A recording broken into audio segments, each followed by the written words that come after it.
Hello বন্ধুরা, আমার নতুন আর একটা ব্লগে তোমাদের সবাইকে স্বাগত জানাই। কদিন আগে আমার মেয়ের জন্মদিন ছিল, তো জন্মদিনে কী করলাম চলো তোমাদের দেখাই। প্রথমে কিয়ার দাদা ইয়াকে আশীর্বাদ করলো।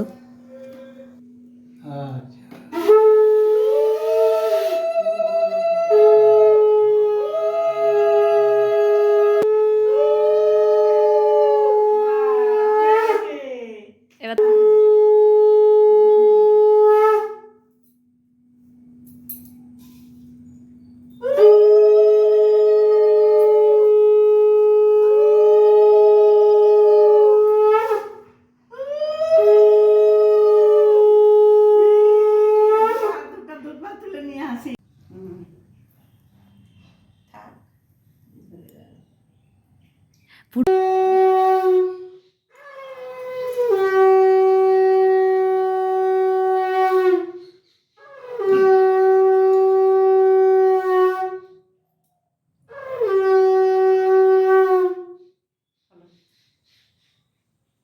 খাবে না, একবার দিয়েছি, ঠিক আছে, হয়েছে।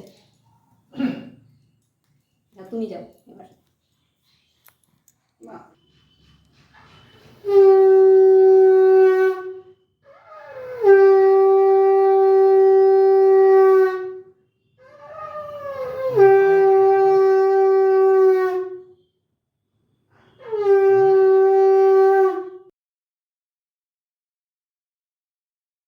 দুপুরবেলা রান্না করেছিলাম সাদা ভাত আর ফুলকপির তরকারি, আলু ভাজা, বেগুন ভাজা, বড়া ভাজা, পটল ভাজা, মুগ ডাল, মাছ আর মাছের মাথা।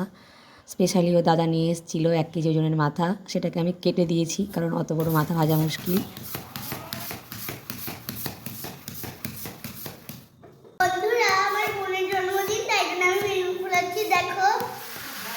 মেয়ের জন্মদিন বলে আজকে দেখো নিজের হাতে রান্না করছে চিকেন। রান্নাটা ও শুরু করেছিল আর আমি শেষ করি। ভেবেছিল দোকান যাবে না, কিন্তু একটা ফোন আসার জন্য আবার দোকান যেতে হলো। ব্যবসা তো ছুটি নেওয়া যায় না, ইচ্ছে না থাকলেও যেতে হয়। তারপরে তখন আমি রান্নাটা করলাম।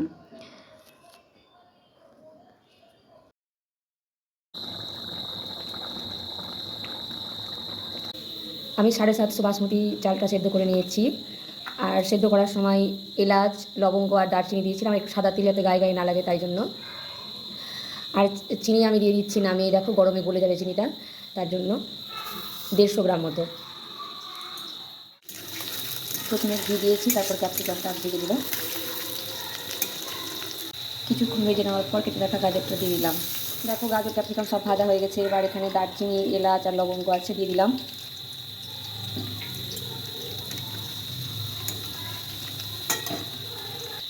কাজু, বাড়িতে কিশমিশ ছিল না তাই কিশমিশটা দিলাম না, শুধু কাজু দিলাম। আমি বলেছিলাম আমার বরকে আনতে, তো ভুলে গেছে আনতে। সেদ্ধ করে রাখা ভাতটা দিয়ে দিলাম।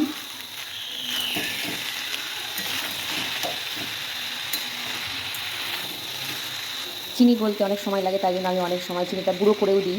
তো আজকে গুঁড়ো করা হয়নি, তাই জন্য আমি তখন ভাতটা নামিয়ে দিয়ে দিলাম। আমি ওইভাবেও দিই, তাহলে চিনিটা গলে যায়, তাহলে সাদা সাদা হয় ফ্রাইড রাইসটা। আর পরে যদি দিই তাহলে কেমন একটা লাল যেমন হয়ে যায় ভাজতে গিয়ে। এবার কিছুক্ষণ এইভাবে নেড়ে নেব, আর একটু মশলা দিয়ে দিলাম।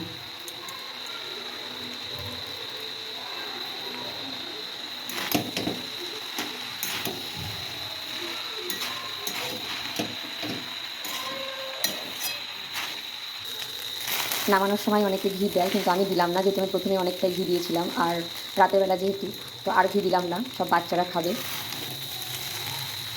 ব্যাস হয়ে গেল।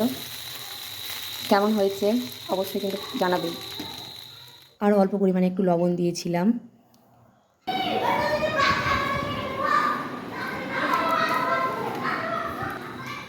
কিঞ্জল দাঁড়াও, যাও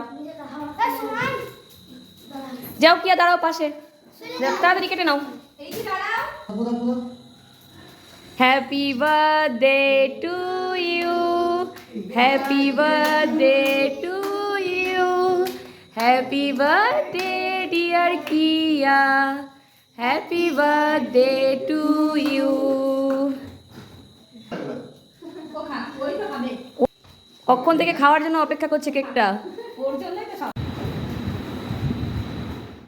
আমার প্রিন্সেসকে ড্রেসটা পরে কেমন লাগছে আর আমার ভিডিওটা কেমন লাগলো অবশ্যই কিন্তু কমেন্ট করে জানাবে। টাটা সবাই।